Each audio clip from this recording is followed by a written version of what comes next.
Welcome to Unit 13, the last unit of AP Physics C. There are several different sections here and several different major topics within this unit, one being flux. That will lead us then into Faraday's law, which looks at how that flux changes within a loop of wire. That will get us then into induced magnetic fields, induced currents, induced voltages, and there are magnetic forces, the ILB magnetic forces that we're used to, acting on that induced current that we have to take a look at. Then we'll shift gears into circuits where we're going to be looking at how a solenoid or a coil, which is in the circuit world referred to as an inductor, can be used with other circuit elements like resistors and capacitors into RL circuits or LC circuits, of which the RL circuits are going to be more common on the AP test than the LC. So let's get right to it here. First thing we're going to look at is magnetic flux. So in Unit 13.1, magnetic flux is going to be very similar to the electric field flux that we did back in Unit 8 for Gauss's law, right? So in that we had some area. In this case, the area is defined by a wire loop in almost all situations here, but it can really just be any area at all. For Gauss, we used some three-dimensional object like a sphere, a cylinder, or like a pillbox, also known as a prism. And we looked at the area of that three-dimensional object. For this one, we're going to be looking at the area defined by a loop of wire, typically circular or rectangular. And the idea is that in our equation down here, just like with electric flux, we take the field times the area through which that field passes. If it's at an angle, then we have to use cosine theta to see what is that perpendicular component through the field. Because we define the area vector as being perpendicular to the face of the area, same normal line that a normal force is along, then technically it has to be cosine theta because we want the B field and the area vector to be parallel in order for it to be passing through the area. That would mean that if we have a stronger B field, we have more flux. If we have a larger area, we have more flux. And to maximize that flux, we want the B field to be passing directly through the area. As long as the B field is the same at every point inside that area, then we can stick in the world of algebra, like you see here on the left. This would imply that that B field is what we call uniform. Uniform is different than constant, right? Constant would mean that it's the same over time. It's a temporal quality. Uniform is it's the same over a spatial dimension, meaning it's a spatial constancy, right? It's meaning, so if B is the same everywhere, spatially speaking, like a uniform that you wear is the same for everybody everywhere, then that would be uniform and be what we're looking for here because flux is about space. It's about spatial element, not time.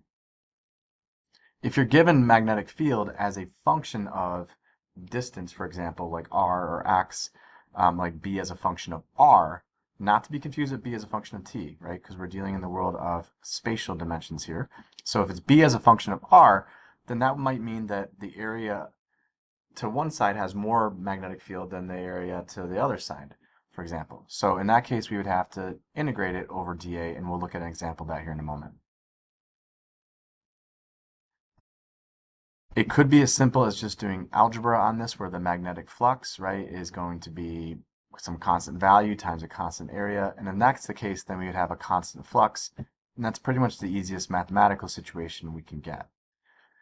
But we could have, like in these two situations, the B field defined by a function with a distance r.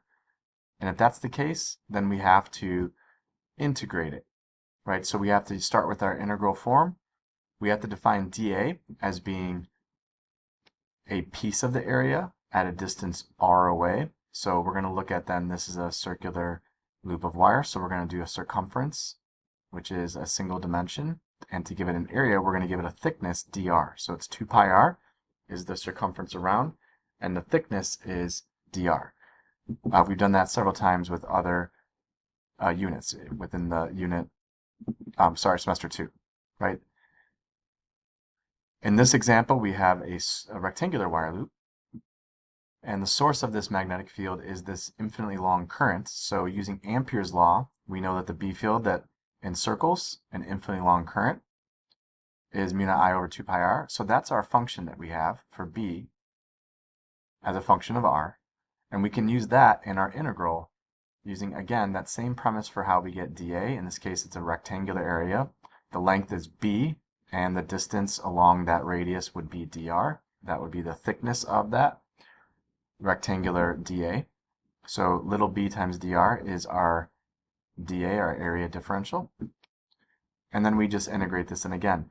Both of these, it should be noted, are a constant flux. These are not changing with time. These are changing spatially. So they're non-uniform, but constant. Switching gears to 13.2, we're going to now utilize this concept of flux in Faraday's law of induction. Now with Faraday's law of induction, what we're going to be looking at, let's jump to the math here really quick. What we're going to be looking at is the time rate of change of the flux. So not only do we need to calculate flux, but something is going to be causing the flux to change with time, not the spatial dimension that we just did, but with time. So something has got to be written as a function of t. So there's really only, if we expand out what the flux is equal to, b times a times cosine of the angle between, or the calculus version of that we just saw, we would need one of these three quantities to be varying with time. Typically in the AP curriculum, only one of those one of those three things is going to be changing with time, and the other two would be held constant. So for example, if we have a fixed wire loop that's not spinning and the area is staying fixed, then the B field might be changing with time, and that would be given as a function of t instead of as a function of r like we did with the flux. And that's the case. B changing is what's causing the flux to change. We could pull out the area and the theta as constants and just do dB dt. We'll see that in an example here in a moment. We also can have, instead of the B field changing with time, we could have the area of the loop of wire that has a B field passing through it changing. This would occur if we literally have a loop of wire that is getting bigger and bigger and bigger, expanding. Most common situation for that is if you have two parallel rails and we place a rod on top of those and then it rolls down the rails, right? Then the metal rod is one end of a rectangular loop, and as it rolls the rails, that area is expanding. Another common situation would be having a wire loop that's attached to like a cart, and it enters into a region of magnetic field where it wasn't previously in. And in doing that, then you're going to start to immerse that loop of wire within a B field, causing the area within that wire loop that's experiencing a B field to increase. Likewise, when it leaves the B field, then it would be decreasing that B field through some area of the wire loop, and those would both be what we call motional situations, where there's a motion to it that's causing the area of the wire loop, essentially, or the B field, the area of the wire loop with a B field passing through it, to change with time. We can also have an angle changing with time. That would mean that you're given theta as a function of t, and we could then utilize that theta as changing. What we're going to be looking at with this situation then is, because this time rate of change of the flux is what we're looking at, it's going to allow us to calculate the induced voltage. That's going to create essentially a battery where there isn't actually a battery. It's going to cause current to move in a deflective way through the wire, and if current's moving through a wire, then we can model that as being driven by a battery, and that battery that it doesn't actually exist is what we're calculating with this voltage that's induced through Faraday's law. So the order of how we're going to calculate things, we have three different quantities that are induced. Would be, obviously with Faraday's law, having the time derivative of flux set equal to the induced voltage. We're going to calculate that induced voltage first. Using Ohm's law, if we know the resistance of our loop of wire, we can calculate the induced current. And if need be, it's not as often, but if need be, we can then go to the situations that we've done with B sub r and Ampere's law to get that induced field that's created from the induced current. It should be noted that induced are all kind of a family of related quantities, right, that go together. The induced voltage produces the induced current, which produces the induced field. So it's important to use subscripts like I-ind for induced, so we can track that we're dealing with the induced current and the induced field to keep everything straight. In the situation here where we have a changing B field, you can see here that B field is changing with time, given by this function. Then when I go to calculate the flux, I notice the area is fixed, The angle is irrelevant here since it's passing perpendicularly through the area. And so those would get pulled out, and we're left with then the negative area times dB dt. And that's a pretty straightforward problem. If it wants current, then I can take that secondary step with Ohm's law to calculate current. In this familiar example, the black writing here is all the same as our previous problem where we were just calculating flux. Notice in this, it's not changing with time. However, because current is defined as changing with time up here, then if I go to my final answer and substitute in that function for current as a function of time, now I can go ahead and do a Faraday problem because my flux is in fact changing with time, and I can pull all of that crazy stuff out that's just constants, and really I'm just integrating that current as a function of time as a result. So in those previous examples that we just saw, we were calculating induced current and induced voltage using Faraday's law. Before we move forward with other examples, we're going to be looking at how do we get the direction of the induced magnetic field and current. And with that one, it's a little tricky. It's best to look at examples. Coming into this, though, there is a backwards field to this, where mathematically we find the induced voltage first, and then get the induced current, and then potentially get the induced B field. We're actually, when we get the direction, starting with the induced field, then figuring out what direction the induced current must be going to create it. And if we need to, we could draw in a battery into the circuit, although we don't really typically do that very often. So in looking at these examples, we have a conducting loop of wire. It has a rectangular area through which there's one X denoting an external field that it's entering. Notice as it enters, there's more X's, more external field going into the page, right? So it's going into the page. That's increasing. Lenz's law, that negative sign on the derivative, is very important, and that's going to be telling us that nature is going to induce a current to try and counteract the change in flux, right? It's going to oppose the change in flux. So if we're adding X's, then the induced magnetic field is going to be in the opposite direction to try and push against that adding of X's that we're experiencing as we enter the field. So if our induced field is coming out of the page, then we have to do our curl from good old Ampere and Biot-Savart from Unit 12 to figure out which direction that would be. And obviously in this case, it would be counterclockwise. A permanent magnet, we have to recall from earlier in Unit 12, that the North Pole has B field lines pointing toward it. North Pole, they point away. So this would have a field that the solenoid or the coil here is going to see as going up. As the magnet moves toward it, that upward B field due to the magnet is going to increase. So our induced field, to counteract that upward B field increase, is going to induce a field that's downward to counteract it. And if it's downward, then we would need to do our right-hand rule this way, which would show that it's actually going to be clockwise. In this situation, we have a B field defined by a function of time. And we can see here that although it's root t, it's going to be increasing, which means that there are going to be more X's over time. So we're going to induce a field coming out of the page to counteract that increase, which would then have you counterclockwise B field. Please check out these other examples if you wanted to get extra practice, and let me know if you have questions. We're going to move on to a changing area Faraday problem.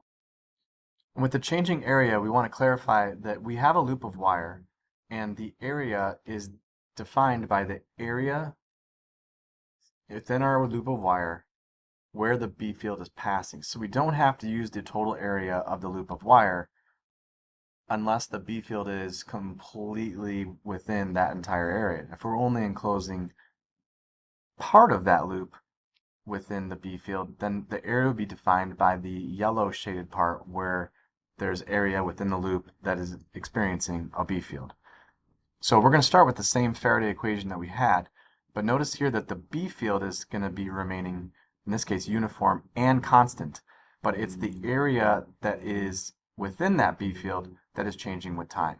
So we are left with B as a constant, but A is not. So dA dt, we need to, as always, whenever you're given a dA for area, a differential area element, we have to always define that in terms of a linear axis, or like dx or dr or dy.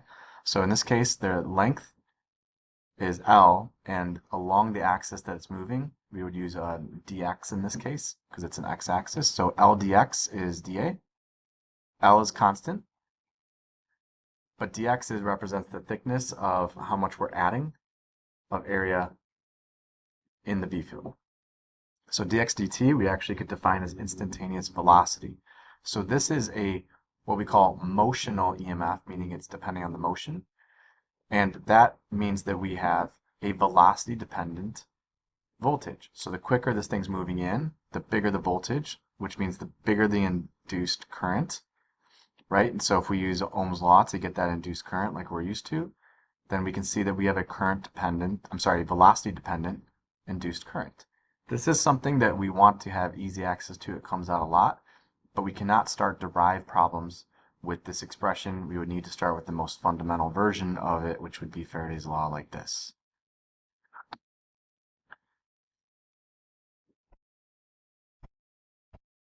Since we have a current that's induced, so let's back up and make sure we understand where this is coming from. So as our loop of wire enters this, we're going to be adding dots, which means the induced field is going to point opposite that in X, which is then going to be clockwise, right? So if that's the case, then we have a clockwise current.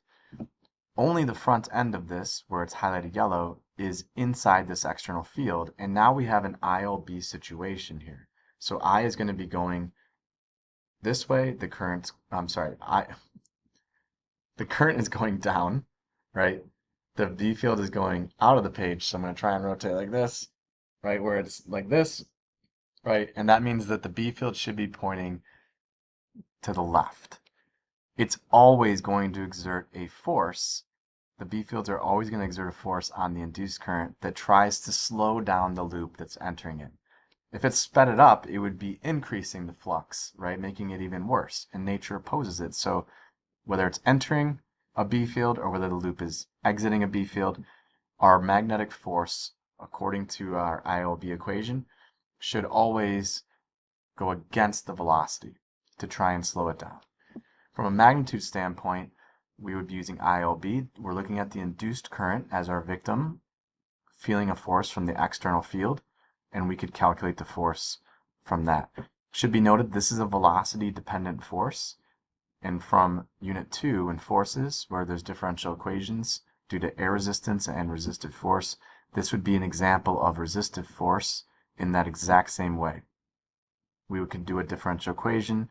If there was another force pulling it along, then we could create a constant net force, zero net force, a constant velocity, where this magnetic force is being balanced by some tension or force that's pulling it through, and that could be at equilibrium then, and we could calculate the velocity needed to be at equilibrium, etc. You can see here in these examples that we're writing but not solving a differential equation, where we have this v, which means we need our differential to be in terms of v as a function of time, so we usually use the velocity versus time. If we were graphing this, then as it's entering, it's going to slow down.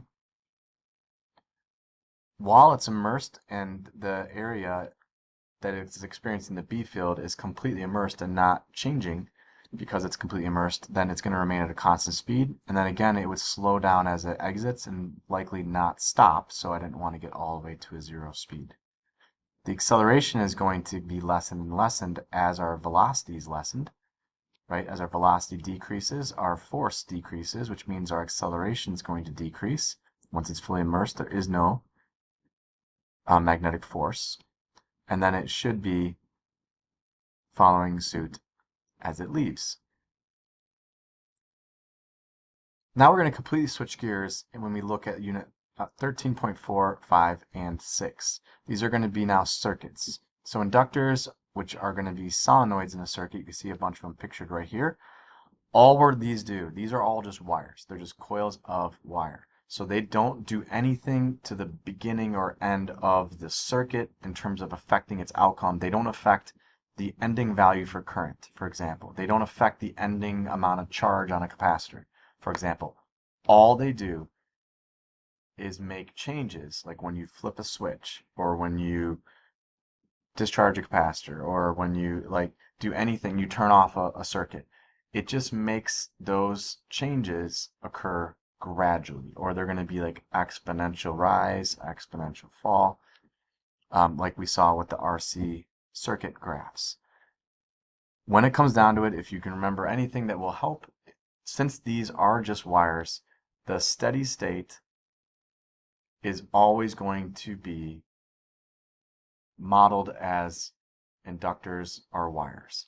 The steady state is always going to treat the inductors as if they were just wires, because ultimately that's what they are and that's what they're going to behave like at steady state.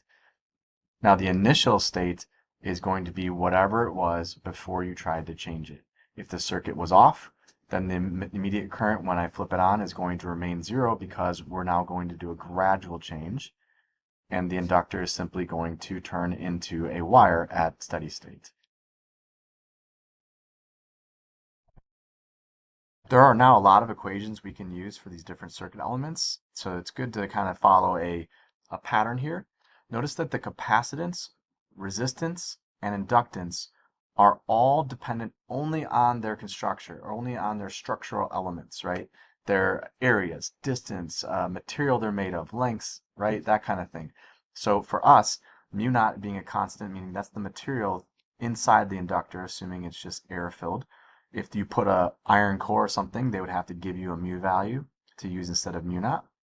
N is the number of turns in our inductor, which strengthens its ability to create field with current, the area of it, and the length.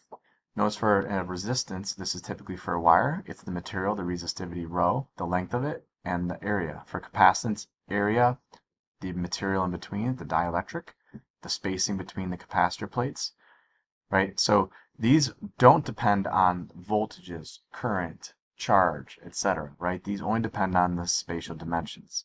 So the relationships down here are not going to change C. We're going to look how C can affect the ratio of charge per volt on the capacitor. Or here, the resistance doesn't change, but resistance affects the voltage dropped across the resistor and the current through the resistor.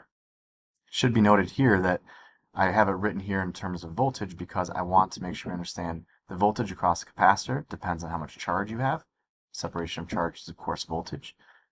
For a resistor to drop voltage, its current defines that. More current through resistor, more voltage lost. Now for an inductor, it doesn't matter how much current is going through that, which is the most common misconception here. Students want to say if there's current going through it, that there's a voltage because they're getting it confused with like resistors. It's if you have a change.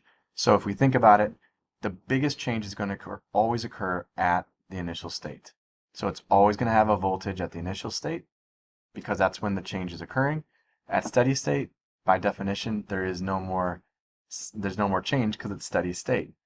And therefore, it's going to be 0 voltage at steady state because it's a wire. It's going to have 0 voltage if it's a wire, right? That's what wires do. They have 0 voltage. So we're going to look at RL circuits here. And with RL circuits, you can see an example. Initial is going to be whatever it was doing previously before we've allowed any change to occur. And then steady state, they're just going to be wires. So if we look here in this circuit, assuming this was initially powered off and then we turn it on, initially the current has to be 0 because that's what it was doing before, right?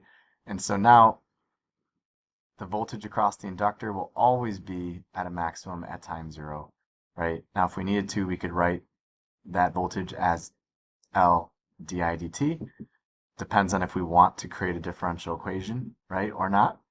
Otherwise, I could just leave it like it is in 1, where I'd say the voltage across the inductor at time 0 is the same as the battery because of loop rule, right? So let's skip the transient state, which we're only really going to care about if we're in between, especially if you're doing a differential equation. So that's when there's some current going through, but it hasn't completely reached steady state. Let's skip that and go to steady state now, where the solenoid is in fact just a wire.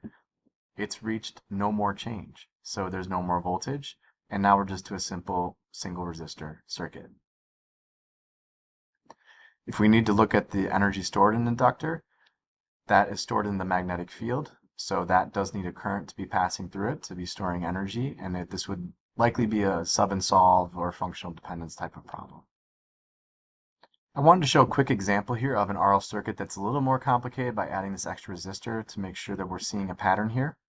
And so if I'm looking at this circuit first and the switch is open, then no current is flowing through this circuit. So when I close the switch, then we have to focus in on the inductor. So there can be instantaneous changes in loops that don't involve an inductor, but whatever was happening through the inductor has to remain the same at time zero and gradually change to what would happen if the inductor were eventually and ultimately replaced with a wire.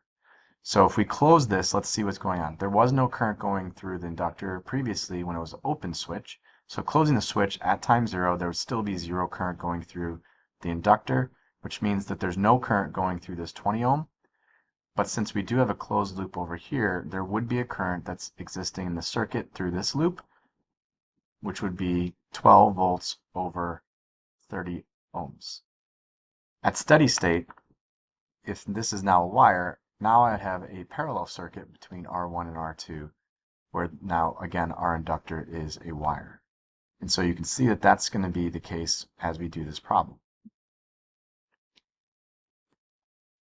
Just as a hypothetical add-on, let's assume that we've now reached steady state and the inductor is behaving as a wire, so we have a parallel circuit between R1 and R2. And now let's open the switch up. So now that we've opened the switch up, we're going to cause change to the circuit. But again, we can't have instantaneous change through the inductor. So whatever the current was through this inductor is what it's going to be at time zero when we open the switch up. So it's going to maintain that same current. Since this battery has been disconnected from the circuit, we'd have a single loop. And so you can see down here, that initial current, that same previous current as our previous steady state, is now going to be the initial current when we disconnect the battery. And that's going to have to flow through these resistors, which are now technically on a single loop and in a series. Ultimately, at the new steady state, this wire, which the inductor is just a wire, will not be able to keep supplying current, right? So therefore, it will just decay to zero. And so this entire circuit will just simply die out. All the current voltages and everything will die out over time. As a brief conceptual explanation as to what's happening here in these circuits and why the solenoid has no magnetic field through it if there's no current. So when we first go to power on the circuit where there was no current and no magnetic field, that current that's being attempting to be driven through it from the battery is going to start to create a B field through that solenoid where there wasn't one.